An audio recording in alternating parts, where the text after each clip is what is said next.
Welcome to 1,000 Words, a podcast that paints a picture about an artist's creative process. This is a lens to focus on the unique perspectives of a specific artist, hopefully drawing insight into inspiration as we brush up on how imagination provides a groundwork for artistic exploration. We're excited to continue that journey with our guest today. Woody Jacobs was born and raised in South Bend. He attended Corpus Christi Catholic Grade School and St. Joseph High School. He worked at the original Martin Supermarket on Portage Avenue all through his high school years. First thing he bought with his earnings was a Yashica 35mm film camera. He had an interest in photography at the age of 15. After graduation, he spent 9 years in the U.S. Navy, which allowed him to travel across the country, as well as 2 major deployments to the Mediterranean and the Caribbean as well. After the Navy, he settled down in South Bend to be near his large family, 5 sisters, both parents. He started his career in medical imaging with a local X-ray sales and service organization, Associated X-ray Services. He now works for Hologic Inc., specializing in digital mammography machines. You could always tune in if you're like, you're not saying this right. That's right. Woody started his side career in photographic art after he discovered infrared photography about 4 years ago. He was inspired to start taking photography again after the passing of his father in 2011. His father always loved and appreciated the beauty of the world around us every day. So enamored with the unique look of infrared, he decided to pursue sharing and selling his artwork. Infrared had a particular look and style. It's been described as having an ethereal quality. Woody draws inspiration in his everyday life as a service engineer who spends a lot of his time driving through Indiana, Michigan, and wherever his work takes him. He will stop to smell the roses, take a pic or two if he has time. He was led to selling his artwork through the encouragement of friends and family. He now produces fine art archival quality photos by using the highest quality materials. He does everything except make the frames himself. He has participated in various local art exhibits and art shows. The COVID pandemic has put an obvious damper on art shows and exhibits. He's looking forward to getting more involved and sharing his artwork going forward. Thanks so much for being with us, Woody Jacobs. Thank you. Glad to be here. Absolutely. So first, let's go with, can you describe the piece that you brought in today? Sure. I'll do the best I can. This is a picture from Yashica, South Carolina, which is about 30 miles from Charleston, South Carolina. And it is a picture of a church ruin. And it burned down in 1780. But it's an amazing preservation, actually.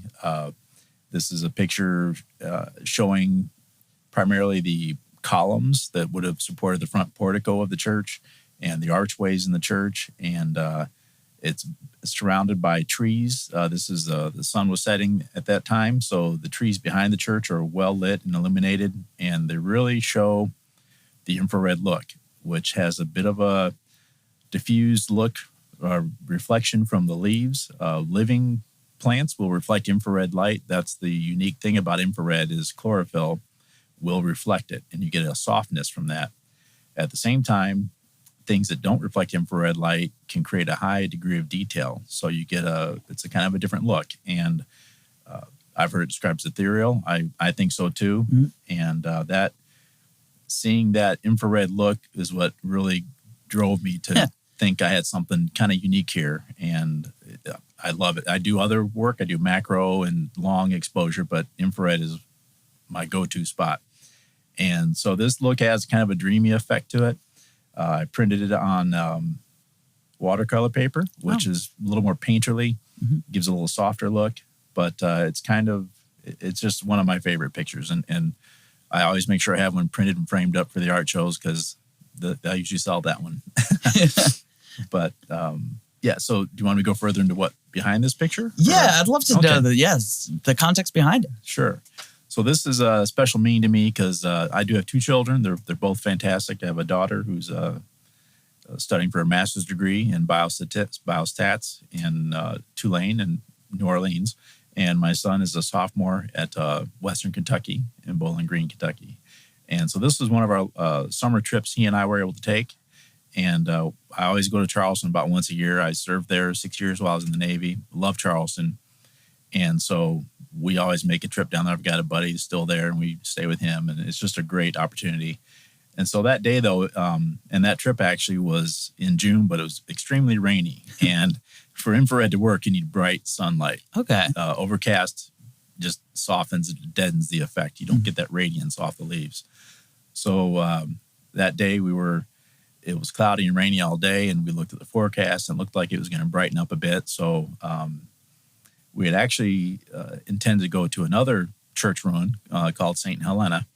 And we went there, and it was kind of underwhelming, but it's interesting. We were in the parking lot and walking around taking pictures, and a local policeman got out and kind of was wondering what we were up to. It was legal. It's not like it was off limits or anything, but he asked us some questions, and we explained to him, and he was one that turned me on to this location. He said, this is on Old Sheldon Road. And so he mentioned it to us, and so we started heading there, and we're kind of scrambling because it's getting later in the day, and I need that bright sunlight, and so we're kind of scrambling trying to find this place. And we passed it like 3 times before we went back and forth before my son finally happened to see it. And it's because it's a little narrow opening off of the road, and it's set back off the road a little bit. And so it just reminds me of that trip. We had a great time, and he was integral in actually finding it because I was driving, so I couldn't really scan side to side very much. So he was very helpful in that. And it's just interesting. I was a very avid golfer for a while, and at the end of the round, you could replay every shot, why you did it, every single stroke. And pictures are that way with me too. Any picture on my phone, I've got thousands. I could tell you, when I took it, why I took it, things like that. So it's kind of interesting how things you love and enjoy really embed themselves in your brain. So that was the main, I guess, thought behind that picture is it brings back memories of that vacation with my son, and it was really nice. And I don't know, it's just something I really enjoy. That's amazing. Yeah. Thank you. And another part that's interesting about that is how you said you were racing to try and get it. A lot of photographers, they're looking for a golden hour. You're looking for sunlight. So you're actually going for the brightest part of the day. That's a very good point. You're exactly right. You normally want the side light that a sunrise, post-sunrise or pre-sunset provides, and you get more atmosphere. And you're right, infrared, that's the beauty of it in a way, is I don't have to get up at 4 a.m. to be on site to get a picture or stay there until the end of the day and it's getting dark, so I do regular photography as well, so I can spend literally the whole day and be able to shoot whatever I want, depending on what I'm doing. But that's a very good point. Yeah. And infrared, that's a very unique something that you do. So can you tell us a little bit about your technique and the equipment that you're using to capture these images? Yeah, that's a very good question. Excuse me. So, and how I stumbled across it was purely by accident. Really? Yeah. I after my daughter was in college and my son started driving, I am divorced, so I had more free time, and I thought I've been doing pictures on my Facebook from my iPhone, and people were loving it, and they would encourage me to do something with it. It's like, yeah, what do we know, So I didn't really do much, but I decided to get more back into proper, let's say, photography. And that's kind of a misnomer because truly the best camera is the one in your hands, and the iPhones are really amazing. They do good stuff, but there's certain things they can't do. But I decided to get back into it. I bought a newer digital camera, and I wanted to just simply do the flowing water look, which I know was a photographer that you need to shut down the aperture to make a really small opening to prolong the exposure, to give time for that water to flow across the sensor or the lens. And so some days it's so bright you can't close the aperture small enough to produce a long enough exposure to get that silky water flow effect. So I got on YouTube for probably about the first time ever. And so I found a video on it, and within 5 minutes I had the answer. It's called the neutral density filter. And that is like sunglasses for the camera. It inhibits light, which makes it be a longer exposure to get the proper exposure. And so that was a quick, easy answer. And as you know, on YouTube, other little thumbnails will pop up. Yeah. And I saw one, I was like, oh, that's pretty cool looking. So I clicked on it, and it was infrared. And it just completely had me enthralled. And, you know, in this time of year, this was in February, so no leaves around here. You could do infrared with a non-converted camera, actually.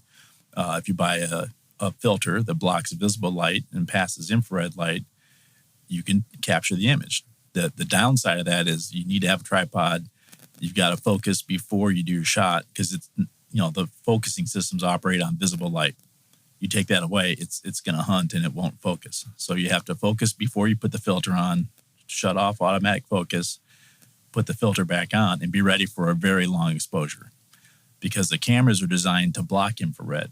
Oh. So we'll get into so you're starving the camera of the light it needs. Oh, okay. Because you're blocking the visible light. So you're kind of cramming infrared down there, and it could take 2-3 minutes. Now, sometimes that's pretty cool, because you get a super smooth water and you get movement in the clouds. You can see the clouds streaking across the image, but you're really very limited to that type of exposure. So, but I had there was a couple leaves popping out in March when I got the filter and tried it, and I just liked it so much. Even at that early stage, I sent my camera off and spent $300 to have that filter removed, and then now that camera is what's called a full spectrum camera, where you can do UV light, which is, you know, the low end of the visible light spectrum, below that, and then infrared, which is at the high end, where the reds are in the rainbow. Infrared is just beyond that. So our eyes can't see it. A lot of people confuse infrared with thermal imaging, and they're completely different. Infrared is just another part of the light spectrum that our eyes can't see, but infrared film can see. So the infrared imaging has been done for over 100 years. Ansel Adams, one of the famous landscape photographers, did infrared film quite a bit. So I sent the camera off, had it converted, and it's funny because while I was waiting, you know, I was getting a little impatient, and I looked on YouTube again, and I saw how you could convert a point-and-shoot camera to infrared. So I have some mechanical skills. I work on machines, so I took my camera apart, took the filter out, put it back together. First, I went into it thinking, if I break it, it's okay. I'm not really using it. Yeah. So we'll go and give it a go. And it was fantastic. Actually, I brought it in here with me. So that was a lot of fun to do that. And so now I've converted a couple other point and shoots just kind of for fun.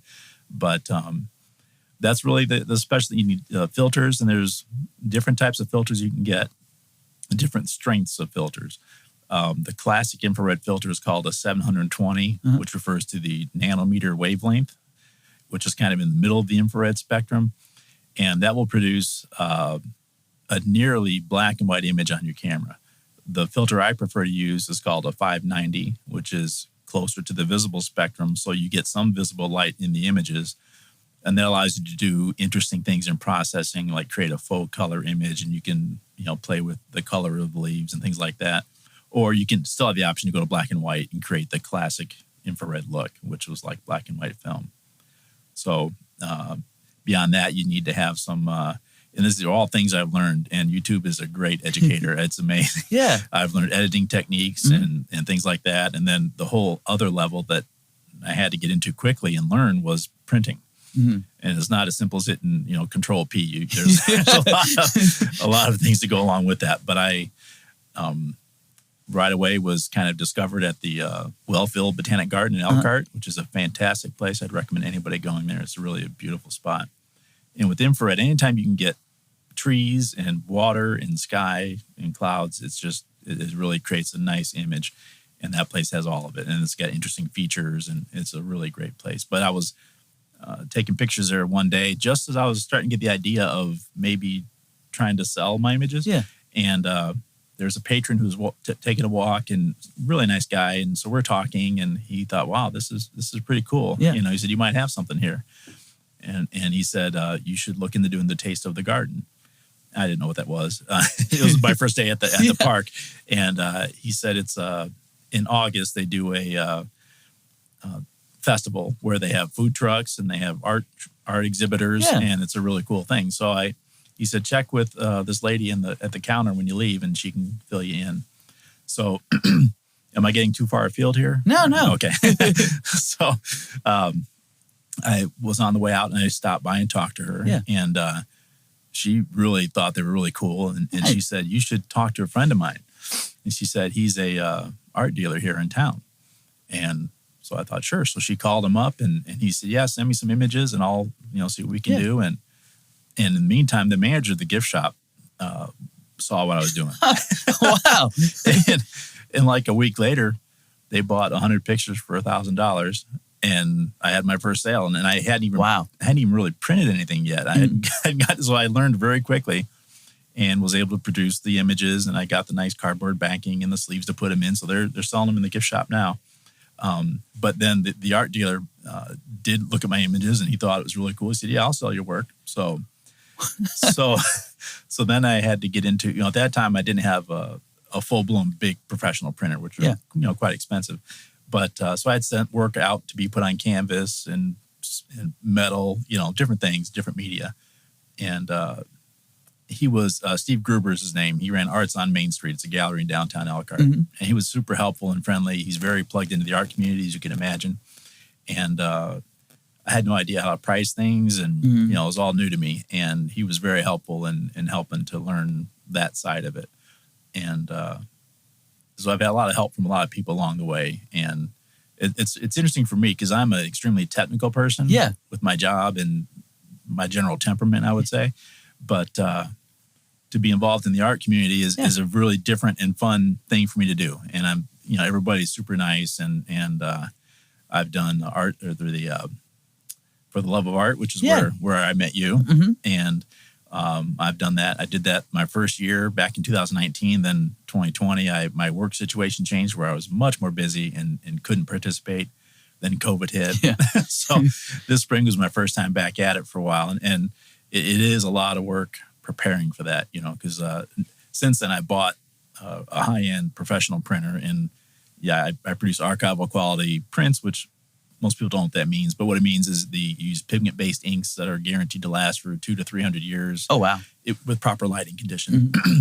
And use acid-free tape and acid-free backing and all these things that will preserve it for a long time. And so that requires use of expensive paper and everything else, but it's fine. It's if I'm going to sell something for the a decent price, that's what I need to provide, and I'm glad to do it. So. But learning to print that's a very, it's not easy. It's probably maybe the least fun of the whole thing. It's great when you see it on the paper and can hold it. That's satisfying. But the details involved, there's so much to it, but it's a labor of love. So I enjoy doing it. Absolutely. And I think that's an interesting thing that you said is like the photo part that you enjoyed, but then the printing part was so much. I think, as a society now, we're compartmentalizing so many people's jobs. Back in the 30s, 40s, you would see these huge houses where this guy's this department, this person's this department. And art departments themselves were broken down so much. Now it's kind of a one-man band. We have to learn all these technicals. Oh, are we getting some interference? Hold on. I think. I hear a little. I think that's, Not sure if this is... Oh, because this was next to this, maybe? Oh, yeah. That'll help you out, Dustin? Yeah. All right. I was noticing a little bit, too. Yeah. I can edit all that out. Okay, perfect. But I just don't want... I don't want to kill Dustin. Right, yeah. Keep creating work. But yeah, let's go back to... So, hold on. I'll just find a point. Okay. So, one of the things that I thought was really interesting is that you have this technical and engineering side, but you also have this creative side. You were kind of the all-encompassing STEAM candidate, right? Science, technology, engineering, art, and math. Right. How does being able to combine all of these pieces together kind of build for a very fulfilling experience?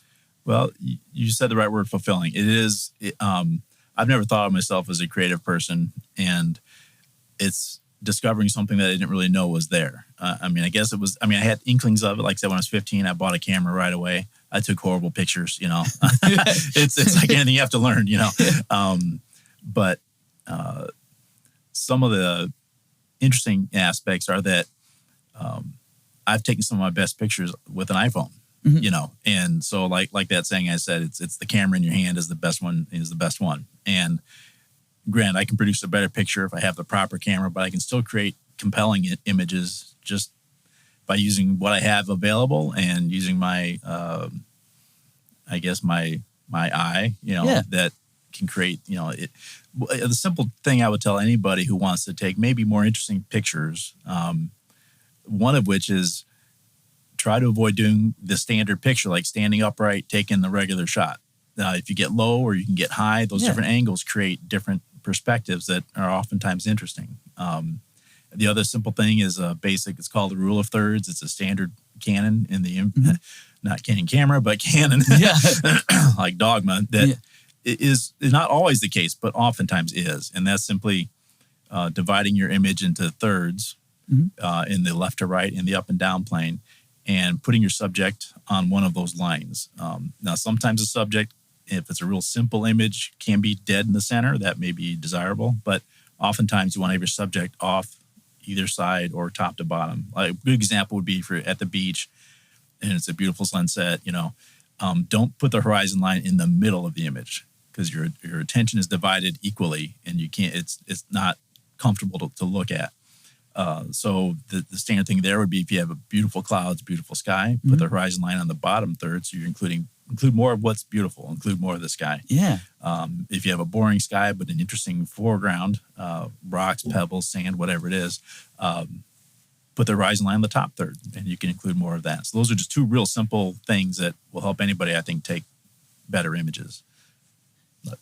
And I think other parts of that is putting in the time and effort for it. Your story is actually the story of it's not the destination, it's the journey. Because you said at 15, you bought this camera and you were taking bad pictures. Now, while you're traveling to different places, you'll find something and you'll take the picture. Why is that so important? Why is the process so important for building good material? Another great question. For me, as I mentioned, my dad passed in 2011, and his whole life, he would always, I can remember him saying, boy, what a beautiful day today. Did you see that sunrise? You know, things like that. And he really appreciated nature. And with his passing, I couldn't see a beautiful sky or, you know, now I take the road less traveled. Well, I'm going from one place to another. If I have time, I'll take side roads. I love it. You never know what cool barn you're going to see or you name it, you know, trees, whatever it is. And so, and like I said, I have my cameras with me, and if I have the chance, I'll pop out, take some pictures, and it's a way of remembering Dad. And that is the kind of what got me in recent years to take it up again and to, you know, I started sharing these pictures on Facebook, mostly just with my iPhone. And like I said, I got a lot of nice feedback from friends and everything. And, but it wasn't until I met that art dealer who, you know, that gave me some validation from someone in the field that told me, okay, maybe I do have a little talent here. Yeah. and that has, I've been fortunate that every, you know, to get into some of these shows, you can't just buy a booth and get in there. You have to be juried events, you know, where you have to prove that you can set up a proper display and display your work properly, and that you have to produce your own work in a lot of these, which I do. So I've been fortunate that I haven't met a hurdle that I haven't been able to get over yet. And this podcast is another great thing for me to be able to do, and makes me feel a legitimate part of the scene, shall we say. And then you said that passion comes from your dad being so interested in the day and stuff like that. Yeah. Do you think of him when you take these photos? Oh, yeah. Yeah. What would you think he would say about some of these that you've been able to take? I think he would be thrilled to death. He was a pattern maker, which is like kind of like tool and die work. And so he worked with his hands, and he also did wood carving, you know, so he had a creative streak as well.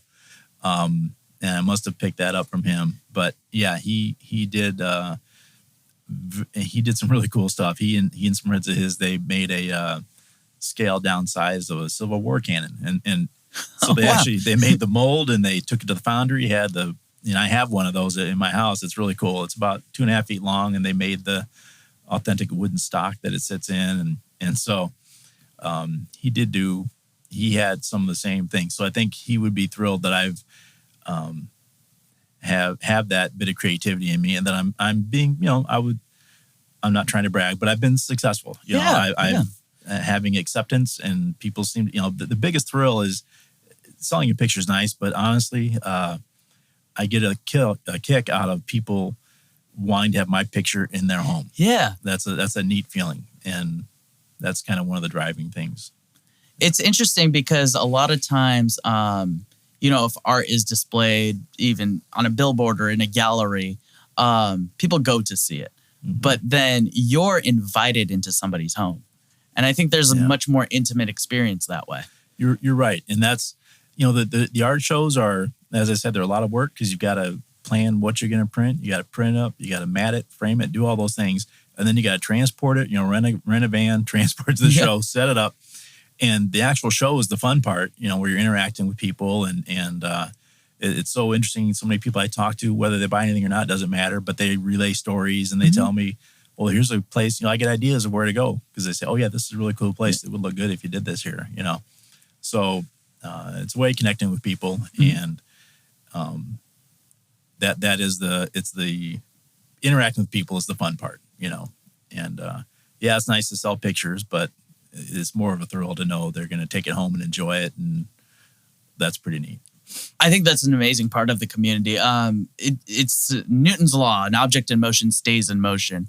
When you go put yourself out there with something that you could be fearful of, like, oh, what if I get rejected in art? Mm-hmm. But then when it gets accepted, or when people show you like, oh, here's another place where I understand your technique now. Mm-hmm. Here's a place where you would love.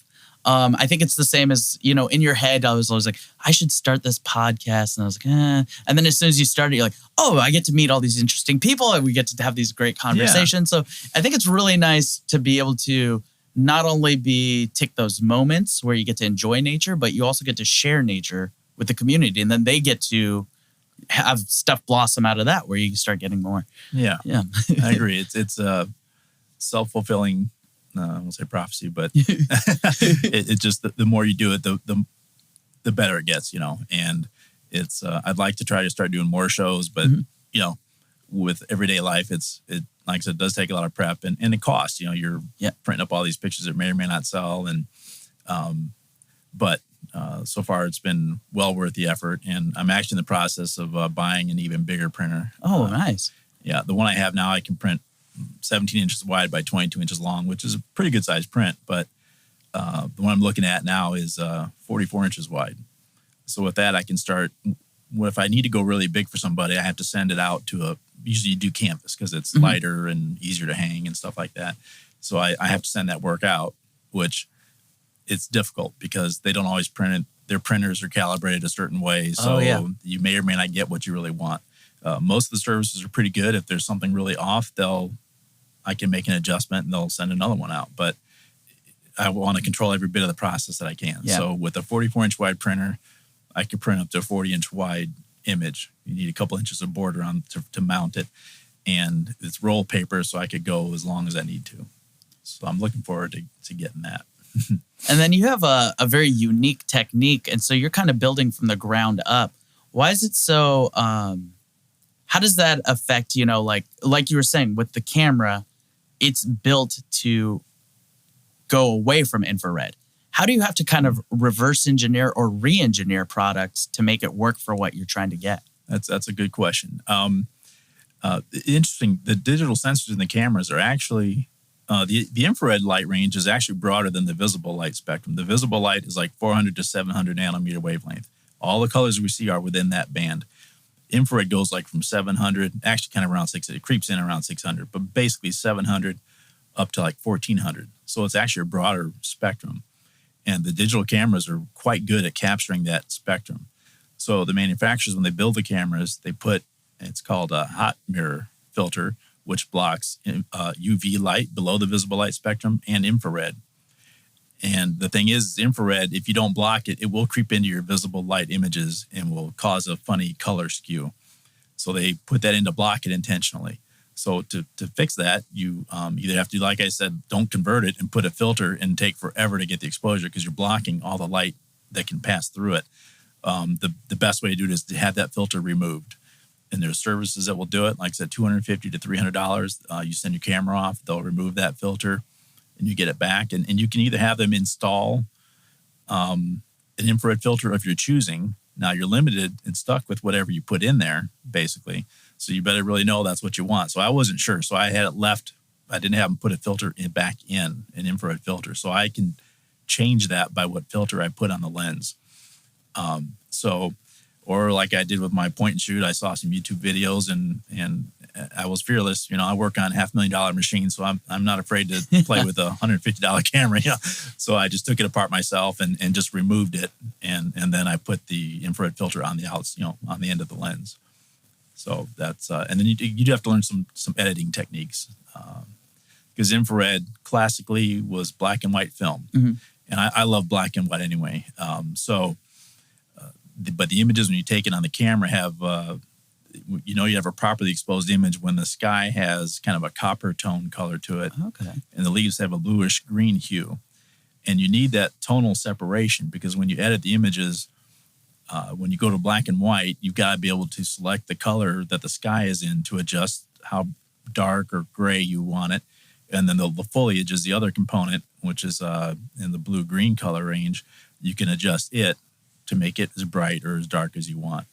So that's just a real quick thumbnail of how you edit these images. As an X-ray technician, you were seeing a lot of these kinds of photos, I would imagine. And then, but as just, regular humans, we're only seeing in that Roy G. Biv, 400, yep. 700 nanometers. Mm-hmm. Has infrared given you new eyes? It really has. When I first converted my camera, I was just looking at everything through it because it was just so unique. I talked to you before the show, but I'll go over it. A really good example is if you take your camera out, look through it at your kitchen cabinets. Even though to the naked eye or to the eye, they look exactly the same color, But in infrared, it's not the pigment, the color that matters. It's how the object reflects infrared light.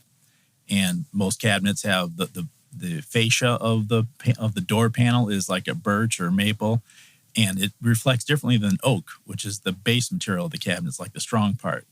So you'll see two different shades of gray in your image just from that. Another good example is if you have two cars next to each other, I have a Mustang, so we'll say Mustangs.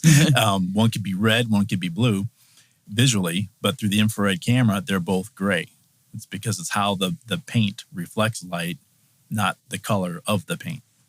What has been one of the most interesting images where it just kind of blows your mind of like, oh, wait, that's how light would reflect on it? Does it like make you rethink of how chemistry or physics works? Well, I think, so I've been doing it for a while now. So I'm used to what I'm seeing, but occasionally there's certain images that I take, it's like, wow, it really hits you because maybe it's particularly bright or this particular plant really reflects infrared light. So you get this effervescent, just incredible punch. It's like, wow, that is really cool. And it does make you think about so many things that are out there that we don't perceive or don't see. That infrared light's been there my whole life. I never knew anything about it. And it's there every day. And to now, it's like a secret, like a key to unlock something that most people don't see, And then to be able to take that image and process it and put it on paper and be able to share that is pretty fun. How do artists kind of help society reflect on some of the things that we may not see? That's a good question. I'm still, I think, for example, these pictures, they show people things that they didn't know were there, and as I talk to them and explain the infrared process, it's interesting, excuse me, when I talk to, I talk to people from 10 years old to 80 years old, and they come through the booth and I talk to them, and a lot of these, so I say old timers, they're familiar with infrared film and they have more knowledge of that than I think, because let's face it, even my generation, we used film for a while, but now we're inundated with all digital images. Mm-hmm. And I don't think people even hardly know that infrared is a thing you can do digitally and have it be true infrared. a lot of people think, well, it's just a black and white image. I could take a color picture, click the black and white button, now I have infrared. And I can see how people would think that, but doing it myself and seeing the difference, it's interesting when people walk by and they look and they stop and they notice something that's a little different than a standard black and white. And that's the infrared effect, which is, like I mentioned before, the radiance you get from the chlorophyll in the plants. You can't mimic that with just converting a color picture to a black and white picture. So like green leaves in a color picture converted to black and white, they would be gray versus this white look. A lot of people think it looks kind of cold, which it can because it's white, so it kind of makes them think of snow. I don't get that feeling. I just get like an otherworldly look to it. And so I think that aspect of people being able to see infrared light, basically, or the results of it, the reflection of it, is something they don't see, have probably never seen. And if they were older, like some of the older people that come through my booth, they've seen infrared film, because all they had was film. Yeah. And that was something that was done. And I always mention Ansel Adams because he's a very famous landscape photographer. And he did a lot of work. People probably don't know they saw his images, but if they've ever go to Target, wherever, and if you see really interesting black and white photos of Yosemite in particular, he lived there actually. And I mean, he was world famous, but the bulk of his pictures were from there. And a lot of them were infrared as well. So that helps people connect with what infrared is. Absolutely. I feel like it's like a Dolly version of landscaping, because it does have that dreamlike quality when you do infrared, because it has that softness to it. Right. Yeah. and it, at the same time, like I said, with trees, especially the things that don't reflect infrared light, like the bark in the tree, there would be like hyper contrast there. So you have at the same time, you have the softness from the leaves, and I think the high contrast other components give it that look that's kind of unique. And then you said, even when you were experimenting at Wellfield, you got almost instantly recognized. What do you think brought that success where people saw that this was something different? This was a unique niche. Well, I think it goes to the unique look of it, for one, and probably the fact that a couple months later I was in the art show there, and and by then I was printing quality prints, and people seemed to like it. For simply put, it's not for everybody, but generally I think people appreciate the uniqueness of it, and they may buy or not, that doesn't matter, but they we talk and have good feedback, and it's kind of fun at the art shows too when you see younger people come through with their parents or whatever, and I enjoy talking to them and encouraging them. This one young lady, she was like, well, I'd love to do it, but I don't have cameras. I said, well, you've got your phone, right? And I showed her one of the pictures that I printed up, and I said that was taken with an iPhone. So maybe I shouldn't tell everybody that, but no, the iPhones do create compelling images sometimes, and so I said just start with that, and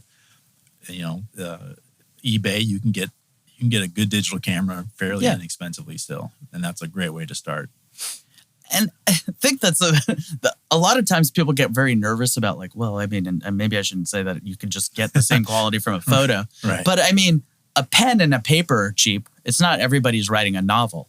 What builds that passion to make you continue pursuing art versus somebody who's like, oh, I like art, but I don't pursue it? That's another good question. I think for me, one of the things I like about it is now the infrared, as you can imagine, during winter is kind of dead. There's no living plants, no leafed out plants, which is what you really need. But that's why I've started doing macro photography and some other types that I always do weird stuff. Like I do long 10-minute exposures and just things like that I think are different. We've all, a snapshot of something is not compelling, and that doesn't thrill me, and it doesn't probably thrill people enough to want to buy a picture. So you have to bring something different and unique to it. But I'm sorry, can you rephrase the question? Oh, yeah. I got off track. Yeah, no, just so what continues driving that passion right. for you? So, yeah, it is the thrill of, even if I didn't sell another picture, the thrill of taking the picture and going out and taking it. I mean, a lot of times if it's a nice day and the clouds are out there and it's interesting, I'll just hop in the car and just drive wherever. And so to me, that's fun to discover. It could be a cool old barn or farmhouse or tree on the middle of a cornfield, things like that, that I find interesting, and that, being able to produce an image that I think is compelling, whether anybody buys it or not doesn't matter, but I like it. So, it's a way to keep busy and also explore this latent creativity that I kind of have that I didn't know I had. I mean, I'm 58 years old. I just really got into this a few years ago. So it does show it's never too late to learn a new trick and find something that is interesting and go with it. I've had points where the first show I did, it was they call it the a la carte art walk in Elkhart, and they do it once a month. And this gallery owner, Steve Gruber, told me about, hey, in July. Now this was in June when I first met him. He said, yeah, in July there's the art walk and it's photocentric, so you should think about doing it. And I had still at that point not printed an image yet. Just had them on my phone and on my computer. And so very quickly I decided to do it, and I had to stand up a business, get business cards and do all these things. And I remember it was like 5 o'clock and started at the end of the workday. So, and you're assigned a spot basically on the sidewalk in downtown Elkhart. And I went through all that work, set it all up, and I don't think I sold maybe $150 worth of pictures. So, which is fine, but and it was like 90 plus degrees that day. Yeah. And I was on the side of the street that got all the sun. Of course. And I don't like Why did they have this spot open? Oh. Yeah. Let the new guy get it. Yeah. So, I mean, it was rewarding to talk to people. It was interesting. But at that point, I'm like, I don't know if this is for me. I can still take pictures, but I don't know if I'm going to try selling. But I told myself, I said, do the Taste of the Garden in August and give that a go. And if that is, if that's going to cost me more than what it took to do it, then maybe I won't go down that path. But I did participate in that, and it was grueling because I'm a one-man show. So I'm at that tent 10 hours, and hot, it's in August, but it was rewarding. I mean, I did sell enough to where it's like, okay, I didn't lose money. I'll stick with this a little further. And from there, on Facebook through Steve, Facebook friend with Steve, I saw other people, and I saw advertisements for the Love of Art, which is a fairly large show in downtown South Bend at the Century Center. And I didn't think I could do it necessarily. Like I don't know how, you just can't get in any art show you want. You got to be good enough or deemed good enough. So I reached out to Shireen is her name, and she's the one that runs that show. And so I talked to her over the phone, and via Facebook anyway. And she mentioned that, or I told her, I said, I have my artwork was in the gallery, and it's in the front window actually.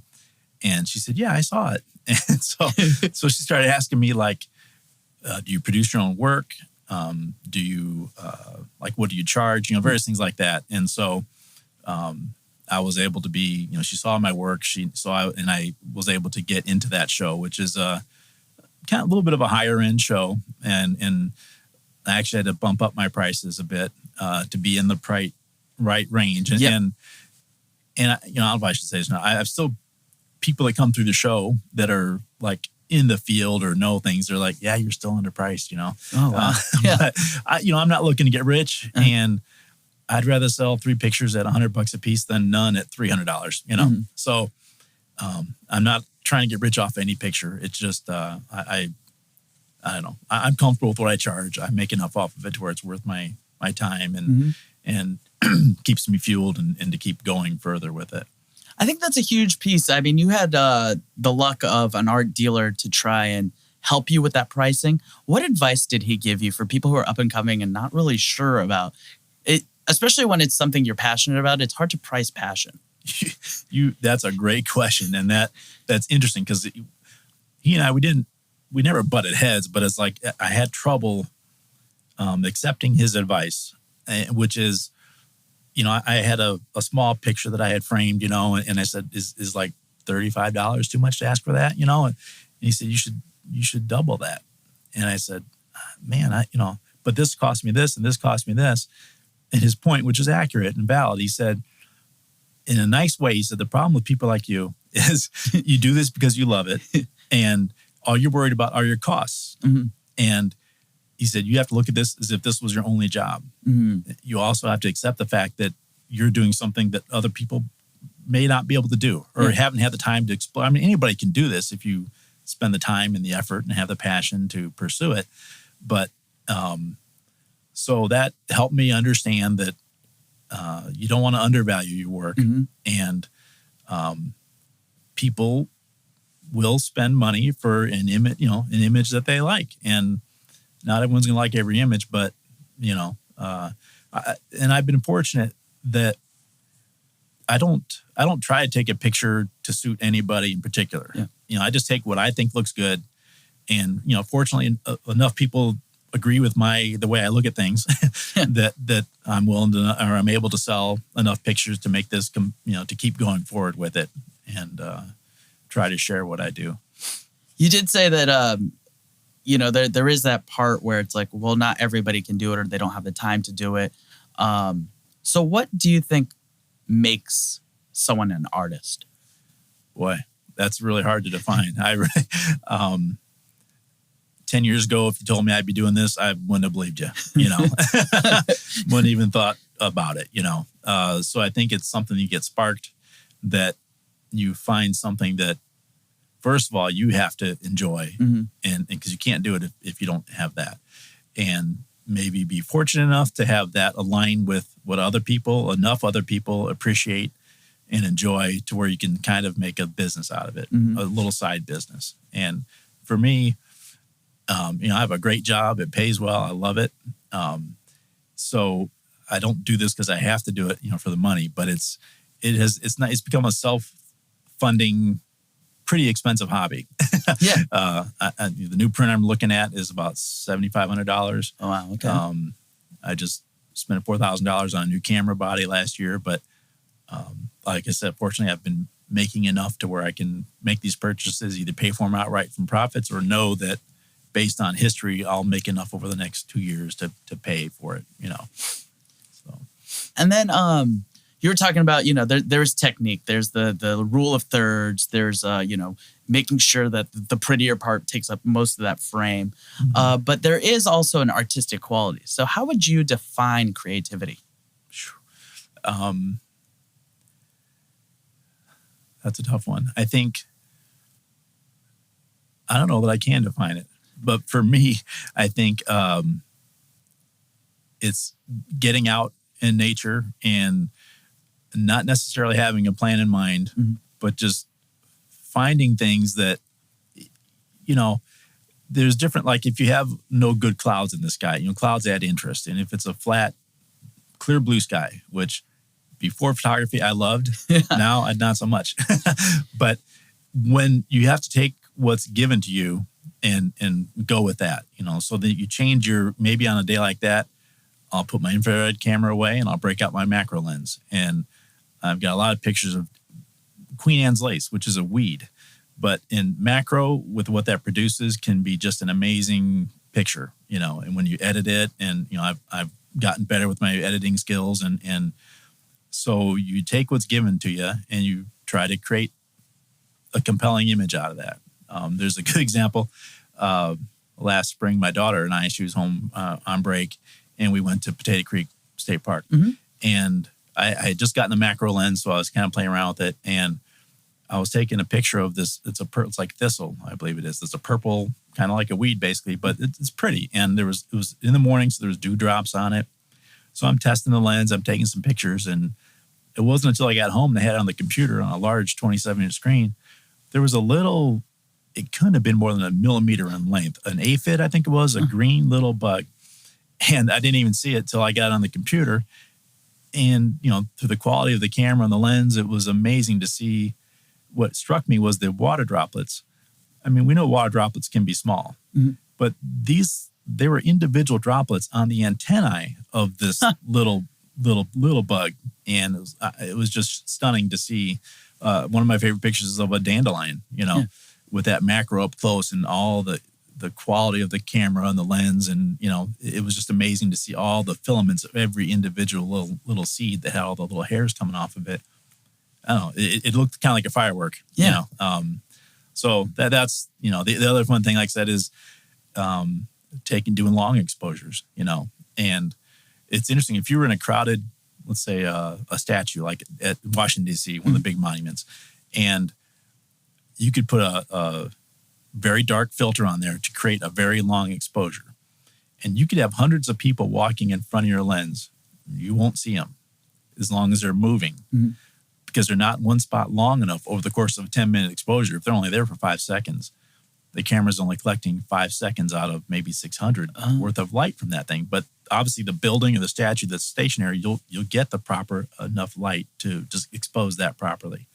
So that, I don't know, there's just really interesting things like that it's just fun to wait and see what comes up.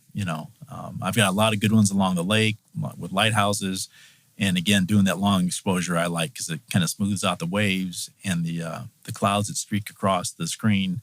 You can see that motion in the clouds. And, I think that's one of the things about photography that is interesting when you do these different techniques. You are definitely seeing things that we would never see with our naked eyes. We don't have the ability to sit there for 10 minutes and, wait for all the light to be gathered during that time to see what you end up seeing in the camera. As you get to do these art shows, people will come up and they're asking you so many questions about what you do. Yeah. What kind of advice can you give them? Yeah, I think, like I said, I try to impart the fact that you don't have to buy a lot of expensive gear right off the bat, and try to look at things that you probably drive across every day, or like I said, like my dad would say, stop and smell the roses. Get off the beaten path and take a different route and see what you can discover. And I live just west of the airport, so I'm out in the kind of farm country, and if I've got nothing to do, I'll hop in the car and just take roads I've never taken before. And it's amazing the interesting things you can see. And, again, even on the iPhone, there's incredible ability to edit images and play around with them. There's a lot of good applications you can get. Snapseed is a good one. And you can just play around and see what you can come up with. And I would bet everybody has some ability to do that and have fun with it. Your dad taught you to stop and smell the roses. He also imparted creativity on you. With your son and daughter, what would you like to impart on them? I think the same values, really. They're both very busy. They're in college. And, my daughter in particular, she's in a very demanding program at Tulane, which is one of the primary public health schools in the country. And my son, too, he's they're busy working and going to school and doing all that. And I understand now may not be the time or be able to stop and do that, but I do try to tell them that so that if they get a chance, they can take advantage of that and appreciate all that's around us. And, I think that they both have been great troopers. Like when we went to Charleston with my son that time, I told him, I said, this is kind of a business trip. I want to take pictures. Like, we'll go golfing. We'll do some fun things, but, and he was right along there with me, helped me change lenses. And I think after a few hours in the Charleston, he was kind of done, but he stuck it out, didn't complain. And I think he enjoys it as well. And my daughter too. It's funny. She went on a trip with her mom to Niagara Falls, and I gave her this camera I showed you here. Yeah. I said, just take it with you. Take some pictures if you want, just see what you can come up with. And she did. She took some good pictures that I printed up for her, and I won't sell them myself, obviously, but I printed them up for her, and she has them in her apartment now. So, and I'll do the same for my son. So, I think it's just trying to help them. And I heard it from my dad for many years, and it didn't really hit hard until he died that I started really doing that. And that's kind of been the seed of what I have going on now. So, and I want to mention my mom too. She's obviously been super supportive, and she comes to my art shows, and she enjoys sharing my pictures with her friends. And my whole family's been very supportive, actually. Fantastic. On that note, we will. I think we're getting close to that 1 hour mark. So thanks so much for listening. Yeah. Thank you so much for listening to 1,000 Words. I'd like to thank our guest, Woody Jacobs, for his time, effort, and insight. This episode was recorded at Wolf Den Studios in South Bend. Our audio engineer is Dustin Taberski. We hope you enjoyed this journey of inspiration, imagination, and exploration. I'm Ronnie Doss, reminding you to have fun, be creative, and enjoy a wonderful day.